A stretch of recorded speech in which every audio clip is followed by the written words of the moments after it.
안녕하세요, 여러분. 오늘 저희가 6주차 수업을 준비를 하고 있습니다. 그래서 오늘 녹화 준비를 하고 있고요.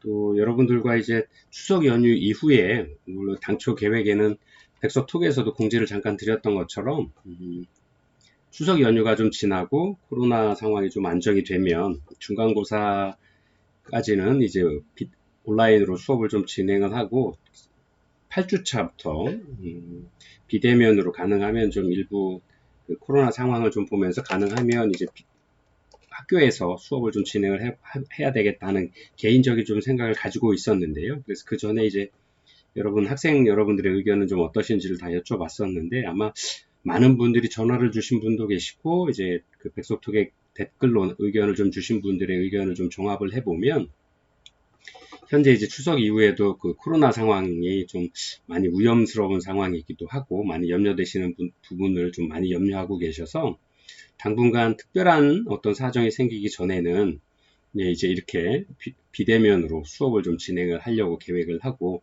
그런 사항들을 백석톡으로 여러분에게도 말씀을 좀 전해드렸습니다. 그래서 무엇보다도 공부도 좋고 하지만 개인의 건강이 그것보다도 더 중요한 부분이기 때문에 여러분들의 의견들을 좀 따라서 당분간은 온라인으로 이렇게 수업을 좀 진행을 해 나가도록 하겠습니다. 그리고 또 그 비대면으로 수업을 하려고 했던 가장 큰 이유가 프로포절 같은 경우에는 실제의 어떤 경험들을, 직접 경험이 되었든 간접 경험이 되었든 제안서를 직접 작성해보고 어떤 자기가 관심이 있는 분야에 대한 어떤 자료 조사나 문제 확인하고 분석을 통해서 그다음에 그 대상자가 얼마나 되는지에 대한 어떤 그런 그 대상자 선정이라든가 또 프로그램의 어떤 목적이나 목표 같은 것들 가상으로라도 만들어 보면서 여러분들의 현장 실습했던 경험들을 좀 토대로 어떤 그런 제안서를 직접 하나 만들어 보는 게 가장 좋거든요. 그래서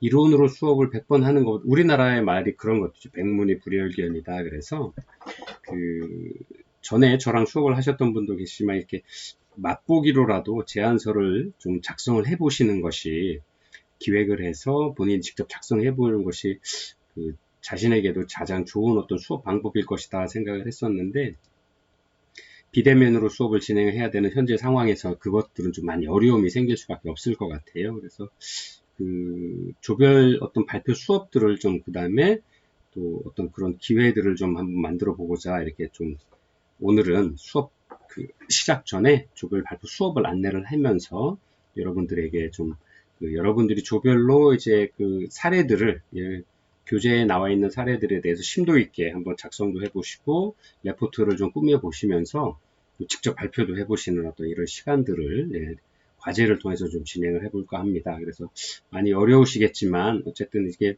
전공 심화 과정의 수업 과정이고, 또 개인적으로 프로포잘은 100번 듣고 100번 외우는, 이론을 외우는 것보다는 직접 이렇게 해보시는 것이 가장 좀 현장 업무에 좀 근접하는 어떤 학교에서의 경험이 아닐까 생각을 합니다. 그래서 이렇게 조별을 좀 정했고요. 조를 이렇게 크게 5개 조로 이렇게 나눴습니다. 그래서 1조에는 김우진 선생님, 그 다음에 김정화 선생님 두 분이 1조가 되시고요. 2조는 박효순, 신우성 선생님, 또 3조는 심기임, 유미자 선생님, 4조는 유재숙, 이권정 선생님, 그 다음에 5조는 이민섭, 최복희, 최지영 선생님, 이렇게 세 분으로 조를 좀 구성을 했고요. 여러분들 교재에 보시면 제 10장에 사회복지 공동모금회에서 성과사업 프로포절 사례를 내놓은 게 있습니다. 그래서 크레센도 하모니라고 하는 것이 있는데, 이 크레센도 하모니에 대해서 공부하시고 그 다음에 직접 한번 작성도 같이 해보시는 게 좋을 것 같아요. 그래서 어떤 부분에서 어떻게 작성이 되어 있는지 간단하게 요약하면서 보고서를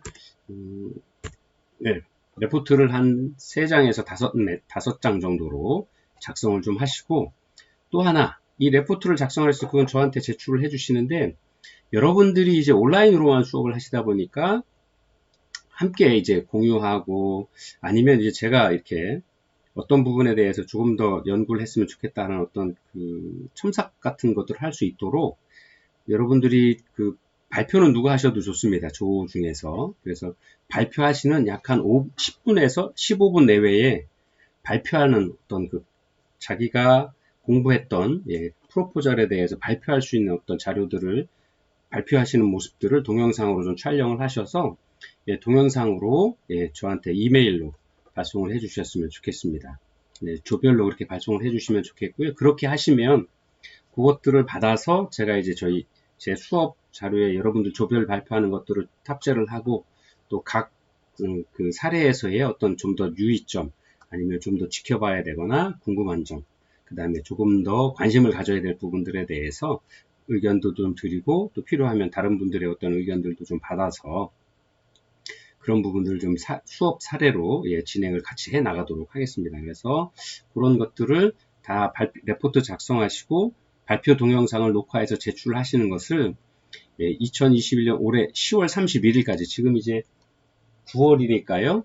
9월 말이니까 한 달 정도 시간을 드리도록 하겠습니다. 그래서 10월 31일까지 저한테 다 제출을 해주시기 바랍니다. 그러면 제가 여러분들이 제출하신 자료들을 수업 자료로 만들어서 함께 조별로 발표하신 것도 보고 발표 레포트도 함께 공부해 가면서 실제 각 그 조별로 발표했던 첫 번째 1조에서는 성과 사업 부분, 두 번째 2조에서는 성과 확산 부분, 그 다음에 또 3조에서는 삼성복지재단에서의 나눔과 부름 프로포절에 대한 어떤 그 사례들, 그 다음에 4조에서는 오렌지 희망재단에서의 프로포절, 각 기관마다 좀 다른 어떤 분야들의 프로포절 제안서들이거든요.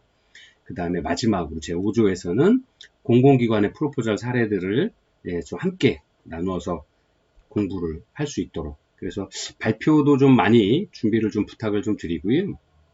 그 다음 레포트도 좀 잘 작성을 하셔서 각자 맡은 분야에서의 제안서들을 다른 학우님들에게도 좀 그 내용들이 잘 전파될 수 있도록, 또 설명하는 어떤 발표 동영상도 좀 꼼꼼하게 잘 만드셔서 그런 것들을 다른 분야의 프로포절을 공부하셨던 다른 선생님들, 조원들도 함께 공부가 될 수 있도록 이렇게 준비를 하셔서 저에게 보내주시면 좋겠습니다.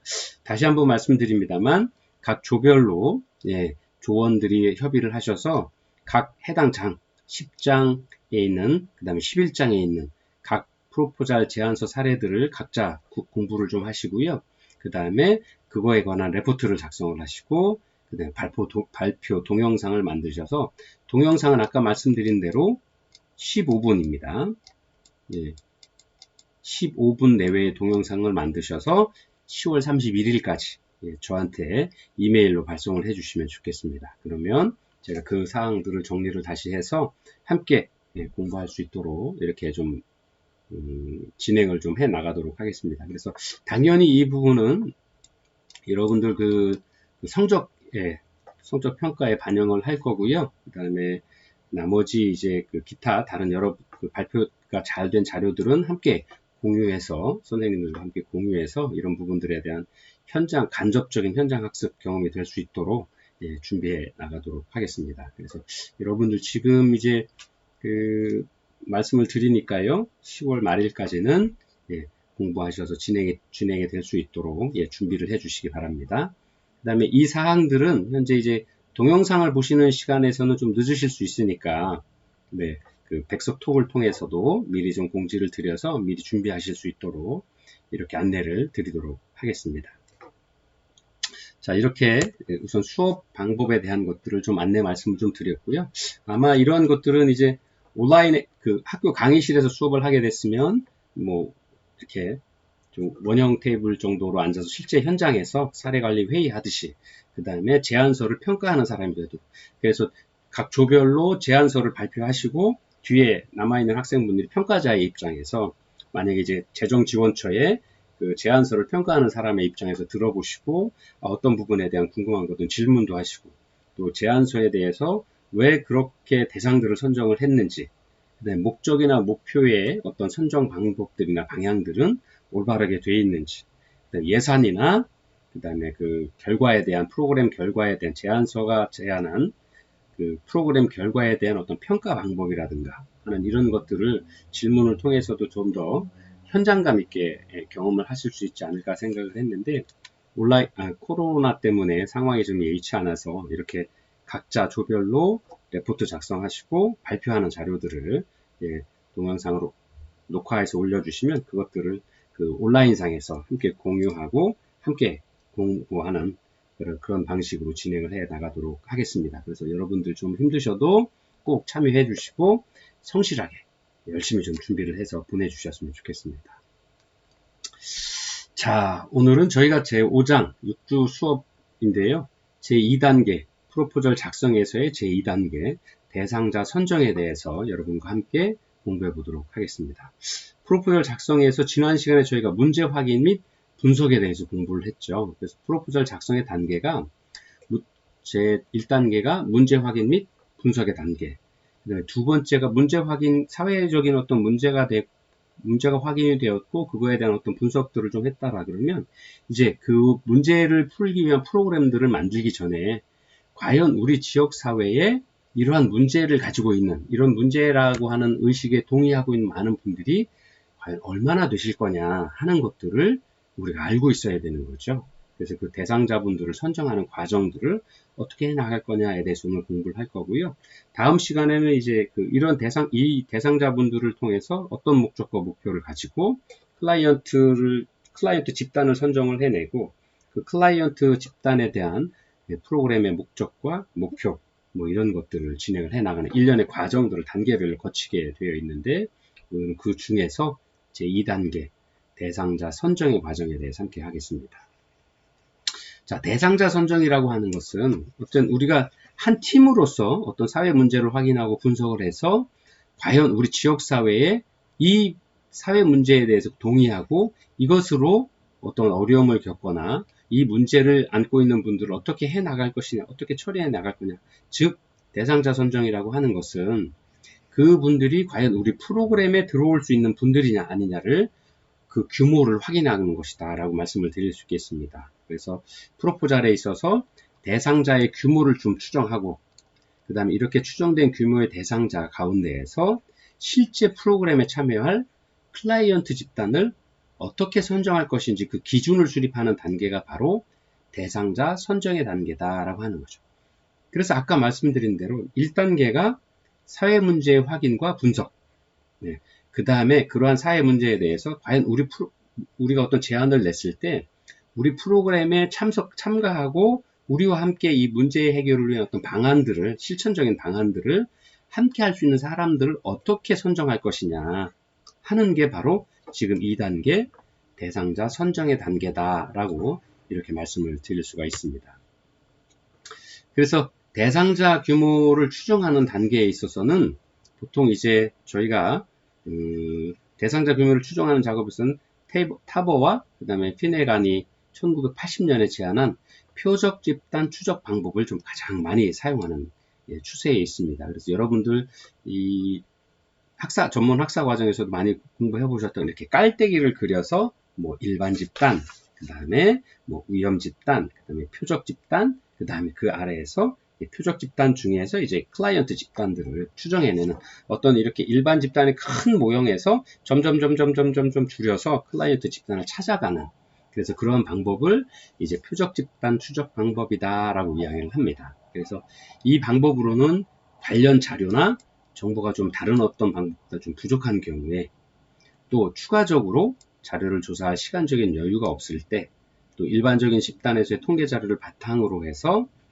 해당 지역의 인과적인 어떤 정보만을 가지고 문자 집단의 규모를 추정하는 방법입니다. 그래서 표적 집단 추정 방법이 현재 좀 가장 많이 사용하는 방법 중 하나다라고 말씀을 좀 드릴 수가 있겠습니다.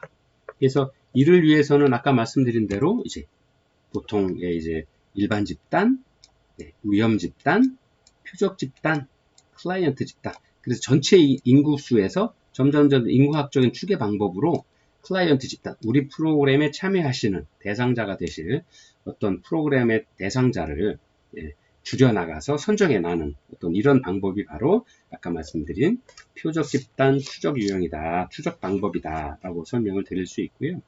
그러나 이러한 개념이 우리 사회에서의 제안서에서 이야기하는 부분에는 조금 더 좀 변화가 좀 필요하다라고 생각이 드는데요. 뭐냐면 먼저 대상자 집단을 점점 축소해 나가고 마지막에 클라이언트 집단을 뽑아내는 이 과정들, 이것이 좀 정확히 드러나야 된다라는 거죠. 그 다음에 이 대상자 집단들을 걸러낼 때, 선정해낼 때 여기에 그냥 뭐 자연히 줄어드는 것이 아니라 지금처럼 이런 위험 집단 거름망이라고 하는 거름망 기능을 하는 대상자 선정 기준들이 좀 분명히 있어야 되겠다 하는 겁니다. 그래서 단순히 끝나는 것이 아니라 이렇게 클라이언트 집단을 뽑아내기 위한 방법이 있다. 이 방법이 좀 강조되어야 되겠다 하는 거죠.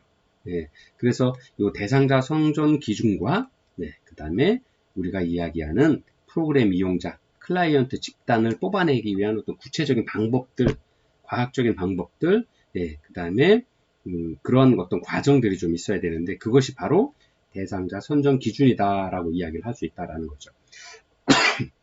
그래서 아주 거친 아니면 아주 다 많은 수의 일반 집단에서 우리 프로그램에 실제 참여할 수 있는 예를 들어서 뭐 20분, 20명 아니면 뭐 50명 정도를 이 선정해내는 과정이 바로 과학적이고 체계적이어야 되고 그 대상자의 선정 기준이 좀 분명하게 사회적으로 합의된 어떤 목적들을 가진 어떤 기준들이 있어야 되겠다 하는 겁니다.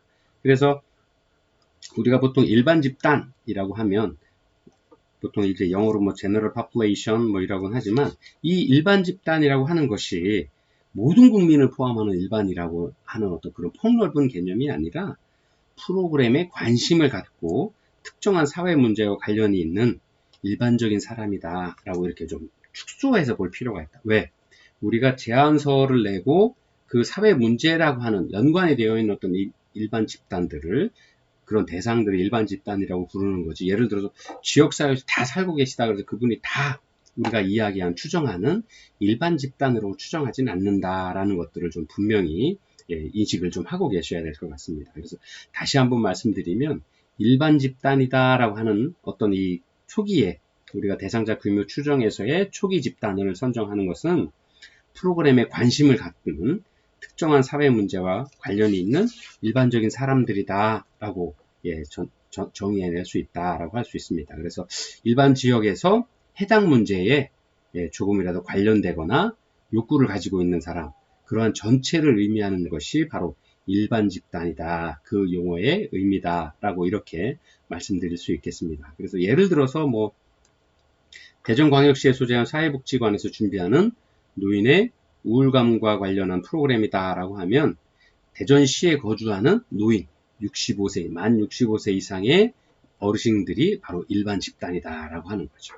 그래서 조금 더 이것을 좀 그림으로 좀 표현을 하면 일반 집단에서 위험 집단으로, 또 위험 집단에서 표적 집단으로, 그 다음에 표적 집단에서 클라이언트 집단으로 점점 규모를 축소하고 여기에서 가는 과정이 바로 선정 기준이 있어야 된다라는 거죠. 그 거름망을 하는 것들이 선정 기준이 매 단계별로 합의된 어떤 선정 기준, 그 다음 과학적이고 논리적인 어떤 선정 기준을 좀 가지고 있어야 된다라고 하는 거고요.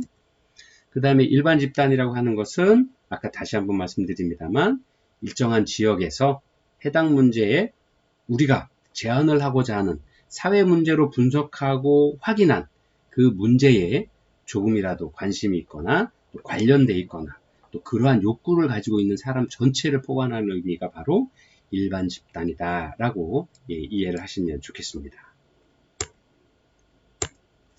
자, 그래서 예를 좀 들어보서 설명을 좀 더 이해가 가는 텐데 아까 말씀드렸던 것처럼 뭐 대전광역시에서 노인의 우울감 관련 프로그램을 진행을 한다 이런 제안을 낼 거다라고 그러면 여기에서 말하는 일반 집단은 뭐 지역사회 전체에 거주하시는 분들이 아니라 말씀드린 문제를 분석한 노인의 우울감 요 문제와 관련이 있거나 욕구를 가진 이러한 욕구를 좀 줄여나가거나 해소하고자 하는 관심을 가진 많은 분들이 바로 대전시에 거주하는 만 65세 이상 노인이라고 하는 거죠. 그 다음에 그 이상의 어르신들이 바로 일반 집단이다라고 정의해낼 수 있는 거죠. 그 다음에 예를 들어서 뭐 독거노인의 우울감 프로그램이다라고 하면 이 독거노인 혼자 사셔야 되는 조건들이 있죠. 그 다음에 노인이시니까 65세 이상이셔야 돼요. 바로 대전시에 거주하는 혼자 사시는 65세 이상의 어르신을 우리는 일반 집단이다라고 이야기를 할 수 있는 거죠. 자, 두 번째가 위험 집단입니다. 위험 집단이라고 할 수 있는 것은 여기 영어에도 보시는 것처럼 risk populations, 어떤 위험들을 가지고 있는 거죠. 즉 위험에 노출된 집단이 바로 위험 집단이다라고 의미한다라고 설명을 드릴 수 있겠습니다. 그래서 여기서 위험이라고 하는 것은 아까 말씀드린 제안서에 제출되려고 하는, 우리가 문제를 확인하고 문제를 분석한 그 프로그램에서 다루려고 하는 그 사회 문제로 인한 위험들을 위험이다라고 이야기를 할 수 있다라고 하는 거죠. 그래서 바꿔 말하면 위험 집단이라고 하는 것은 일반 집단 중에서도 프로그램에서 다루는 사회 문제에 특히 취약하거나 문제의 상태나 욕구의 정도가 남들보다 심각한 사람들의 집단이다 라고 이렇게 설명을 드릴 수 있을 겁니다. 그래서 위험 집단이라고 하는 것은 사회복지 프로그램에 개입을 필요로 하는 사람들이 얼마나 되는가를 추정함으로써 위험 집단의 어떤 인구 분포를 좀 구해낼 수 있다라고 할 수 있습니다. 그래서 앞서에 이제 독거노인 우울관 관련 프로그램에서 처음에 이제 대전시에 거주하는 혼자 사는 65세 이상의 어르신이 일반 집단이었다라고 말씀드릴 수 있으면 이들로부터 위험 집단을 추정해낼 수 있어야 되는 거죠. 이때 독거노인 중 우울감을 보이는 비율에 대한 어떤 선행 자료나 뭐 연구 자료가 있다라고 하면 이러한 어떤 연구 자료들을 근거로 해서 그 규모를, 위험 집단에 대한 규모를 추정해낼 수 있는 거죠. 그래서 대전시 독거노인이 약 12,000명이고 이들이 그렇게 되면 이분들이 약 12,000명이 일반 집단이라고 설명을 할 수 있는 거죠. 그 중에서 독거노인 중에 우울감을 표현하는 노인의 비율이 약 5%다라고 하는 어떤 연구 자료나 기존의 통계 자료나 뭐 어떤 행정부나 뭐 행정기관의 어떤 자료들이 있다라 그러면, 또는 선행 연구 자료들이 있다라 그러면 그러한 어떤 연구 자료들을 근거로 해서 12,000명 중에서 5%, 약 600명 정도 되는 어르신들이 일반 집단 중에서 위험 집단으로 약 600명 정도의 어른들이, 독거노인 분들이 위험 집단이 될 수 있다라고 이렇게 추정을 해서 위험 집단들을 좀 선정해낼 수가 있게 되는 거죠. 자, 일반 집단, 그 다음에 위험 집단, 그 다음에 그 다음이 바로 표적 집단이다라고 하는 거죠. 자, 아까 말씀드린 대로 그 많은 인구 집단에서 점점 깔때기 모양으로 내려올 때 아까 말씀드린 거름망 역할을 하는 선정 기준 있어야 된다라고 말씀을 드렸죠. 그 선정 기준이 아까 말씀드린 대로 1차적인 어떤 선행 연구나 공공기관에서의 통계 추측, 뭐 지방자치기구나 아니면 통계청 같은, 아니면 어떤 사회 문제를 연구하는 어떤 연구소 같은 곳들에서의 공인된 어떤 통계 자료나 발표 자료, 연구 자료들을 토대로 일반 집단에서 아까 말씀드린 대로 N-risk population, 즉 위험 집단들을 선정을 해낸 거죠. 바로 그러한 것들이 선정 기준이다라고 하는 거죠. 그것이 일반 집단에서 위험 집단으로 선정해낸, 인구를 좀 추정해내는, 줄여나가는, 깔때기 모양들로 인구를 줄여나가는 그 선정 기준이다라고 하는 거죠. 그래서 그러한 공인된 기관이나 아니면 공공기관의 어떤 통계 자료나 연구 자료들이 바로 아까 말씀드린 합리적인 선정 기준, 거름망이 될 수 있다라고 하는 거죠. 그래서 세 번째로 일반 집단에서 위험 집단으로, 또 위험 집단에서 우리가 이야기하는 타겟 파퓰레이션, 표적 집단으로도 합리적인 어떤 거름망들을, 선정 기준들을 가지고 있어야 된다라고 하는 건데, 그런 것들도 한번 같이 보도록 하겠습니다. 위험 집단에서 우리 프로포절에서 제안하고 있는 프로그램이 직접적인 대상으로 고려하는 인구 집단이 바로 표적 집단이다라고 설명을 드릴 수 있게 되는 거죠. 그래서 위험 집단의 전체 규모를 바탕으로 해서 표적 집단의 현황을 가능한 정확하게 파악하는 것이 아주 중요하다라고 할 수 있죠. 즉, 이 정확하게 파악해내기 위한 방법이 아까 다시 한번 말씀드린 대로 선정 기준, 합리적인 어떤 선정 기준이 되는 건데, 그 합리적인 선정 기준을 어떻게 만들어낼 거냐 하는 것도 동일하게 아주 중요한 부분이다 할 수 있죠. 그래서 일반 집단에서 위험 집단으로, 또 위험 집단에서 표적 집단으로, 또 표적 집단에서 클라이언트 집단으로, 네 가지 집단 가운데 표적 집단의 규모가 나중에 프로그램 참가자를 모집할 때 직접적인 홍보 및 안내의 대상, 그 표적이 되는, 실제로도 이들이 서비스를 이용하게 될 개연성이 큰 만큼 이 집단에 대한 어떤 규모나 수를 좀 정확히 파악하는 것이 아주 중요하다라고 말씀드릴 수 있습니다. 예를 들어서 고소득자나 뭐 자산가인 노인의 경우에는 보통의 노인들과 달리 일자리나 아니면 어떤 사회복지 프로그램에 참여할 필요성을 좀 못 느끼는 경우들이 많이 있을 수도 있죠. 아까도 말씀드렸던 것처럼 그 일반 집단, 예를 들어서 대전시에서 거주하고 있는 65세 이상의 일반 집단, 약 12,000명의 일반 집단이 있었다라고 설명을 좀 드려서 왔었는데요, 계속. 거기에서 위험 집단을 선행 연구 자료들이나 통계 자료를 기준으로 약 5%의 어른들이 우울감을 호소하고 있다라고 어떤 연구 자료를 기준으로 해서 약 600명 정도의 65세 이상 어르신 약 600명 정도의 위험 집단을 추정을 해내게 된 거죠. 이 600명 중에서 이제 다시 표적 집단, 실제적으로 프로그램에서 제안하고 있는 프로그램 직접적인 대상이 될 수 있는, 고려할 수 있는 어떤 인구 집단, 표적 집단으로 인원들을 또 선정해내는, 추정해내는 어떤 과정들이 필요하게 되는 거죠. 그래서 보통의 어떤 그 위험 집단으로 전체 규모를 파악하는 것이 중요하고요. 표적 집단을 좀 선정하는 기준으로는 프로그램의 종류, 또 기관의 설립 이념과 가치, 또 기관이 가지고 있는 자원들, 또 프로그램의 기초가 되는 법률이나 규정, 또 프로그램을 운영하는 데 활용하는 이론, 또 프로포저를 심사하고 선정하는 재정 지원처의 요구사항들을 좀 검토를 해서 이러한 다양한 어떤 그 기준들을 검토를 해서 표적 집단의 인구수 추정치를 생각해낼 수가 있게 되는, 결정하는 기준으로 활용해낼 수 있는 거죠. 바로 이러한 기준들이 바로 그 선정 기준으로 활용이 될 수 있는 겁니다.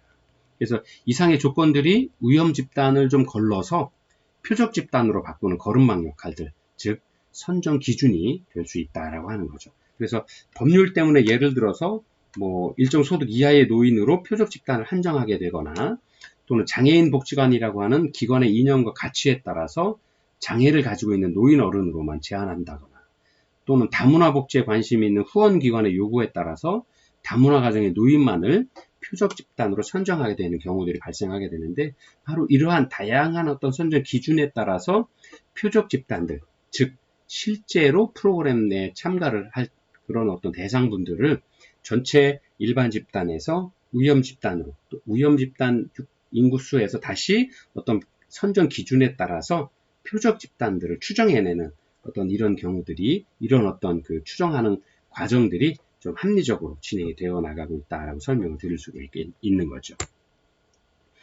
자, 그 다음에 네 번째가 이제 바로 클라이언트 집단입니다. 이 클라이언트 집단에 관한 부분들은 좀 내용들을 좀 상세하게 설명을 드려야 돼서 잠깐 쉬었다가 2교시에 이어서 하도록 하겠습니다. 잠시 후에 클라이언트 집단에 대한 공부를 준비를 해서 다시 오도록 하겠습니다.